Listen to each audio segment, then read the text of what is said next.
ఒక 4,000 ఇచ్చే కార్యక్రమం ప్రారంభించండి. మహిళలకు బాకీ పడ్డ 10,000 ఇవ్వండి.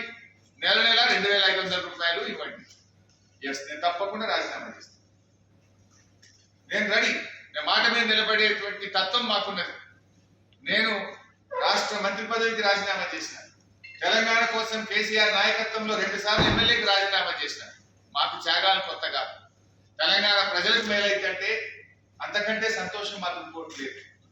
ఆగస్టు 15వ తేదీలో నువ్వు అమలు చేయి, నేను రాజీనామా చేసి ఎన్నికలకు కూడా దూరంగా ఉంటా.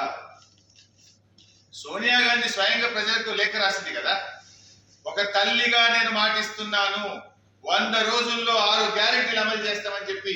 మరి మీ సోనియా గాంధీ గారు ఇచ్చిన మాట అమలు చేయండి అని నేను అడుగుతా ఉన్నా. దొంగ తిరుగుడు మాటలెందుకు? బీఆర్ఎస్ పార్టీ అంటే నీకు ఎందుకంత భయం? నువ్వు నేరుగా ప్రజలకు ఇచ్చిన హామీ అమలు చేయి. నువ్వు 6 గ్యారెంటీలు అమలు చేస్తామని, నెరవేరుతుంది ప్రతి గ్యారెంటీ అన్నావు. ఎడవైంది నీ ప్రతి గ్యారెంటీ? ముఖ్యంగా రేవంత్ రెడ్డి గారు 6లో 5 అమలు చేసిన, 6లో 5 అమలు చేసిన అంటాడు. యాడ్ చేసినవే 5 నేను చదివినిపిస్తా. ఇట్లా ఏది అమలు చేయకుండానే ప్రజలు అమాయకులు అనుకోని 6 అమలు చేసిన, 6 అమలు చేసిన అని నువ్వు గురిడి కొట్టిస్తుంది. ఇది నేను రాసుకొచ్చింది కాదు.